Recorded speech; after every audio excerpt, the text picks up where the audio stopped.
داستان گفت کے سامعین و ناظرین، السلام علیکم ورحمۃ اللہ وبرکاتہ۔ بیوی نے شوہر کو کال کی، ماں بیمار ہے، جلدی گھر آؤ۔ شوہر: آہ کیا ہوا امی کو؟ اچھا رک میں آتا ہوں۔ شوہر گھر پہنچا، دیکھا ماں چارپائی پر بے بس پڑی تھی۔ بیٹا کیا امی آپ کو کتنی دفعہ بولا ہے ادھر ادھر مت جانا، اب بیمار ہو گئی نا؟ بیوی: ذرا ادھر آؤ، بات سنو، اس کو اولڈ ہوم میں چھوڑ آتے ہیں۔ شوہر: نہیں، لوگ کیا کہیں گے؟ بیوی: ارے ماں ہماری ہے تو لوگوں کو کیا، ہماری جو مرضی ہے کرے، کبھی ہم نے لوگوں کو بولا کیا کر رہے ہو؟ شوہر: دیکھ لو بیوی۔ ارے چھوڑو، سب ڈاکٹر سے بات ہو گئی میری، وہ رپورٹ بنا دے گا کہ یہ پاگل ہے، اسے گھر میں رکھنا ہمارے لیے خطرہ ہے۔ شوہر: اوکے ٹھیک ہے چلو۔ دونوں نے مل کر اٹھایا اور گاڑی میں بٹھا کر ہسپتال لے گئے۔ وہاں سب ویسا ہی ہوا جو طے ہوا تھا، ماں کو پاگل خانے بھیج دیا گیا۔ کچھ عرصہ بعد عید آئی، کچھ لوگ پاگل خانے کا وزٹ کرنے آئے تو دیکھا ایک بوڑھی عورت ایک کونے میں الگ بیٹھی ہے۔ پوچھا یہ کیوں الگ بیٹھی ہے؟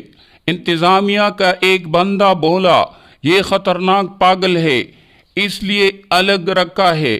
وزٹ کرنے والوں میں ایک عورت اصرار کرنے لگی کہ میں اس سے ضرور ملوں گی۔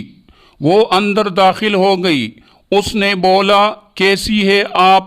اس بوڑھی عورت نے روتی آنکھ کو اور حسرت بھری لہجے میں کہا بیٹا بس زندہ ہوں، اور زاروں قطار روتے ہوئے گلے سے لپٹ گئی۔ سب دیکھ کر بہت حیران ہوئے۔ یہ کیا، یہ تو نارمل ہے۔ ماں نے سب کچھ بتا دیا۔ اس نیک عورت نے اس بوڑھی کو اپنے گھر لے گئی اور وہ وہاں بڑے آرام سے رہنے لگی۔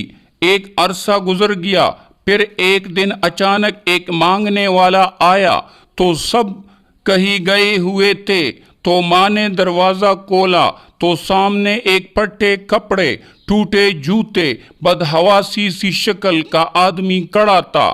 بولا اے مائی دے دے اللہ تعالیٰ کے نام پہ، کئی دنوں سے بھوکا ہوں۔ اب یہ تو ماں تھی، اس نے جھٹ سے پہچان لیا، کہاں تم فلاں جگہ سے آئے ہو نا؟ بولا ہاں جی۔ بولی تمہاری ماں فلاں پاگل خانے میں ہے؟ بولا ہاں، مگر آپ یہ سب کچھ کیسی جانتی ہے؟ ماں کی آنکھوں سے آنسو جاری تھے۔ اس نے وہیں پہ اسے گلے لگا لیا اور بولی میں وہی تیری ماں ہوں جیسے تو پاگل خانے چھوڑ آیا تھا۔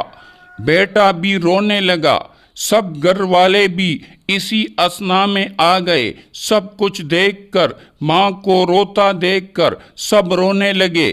ماں نے بیٹے کے ساتھ رہنے کی خواہش کی تو انہوں نے کہا کہ یہ اب یہاں تیرے ساتھ رہے گا، اور یوں ایک بدبخت شخص اپنے بخت کو جا پہنچا۔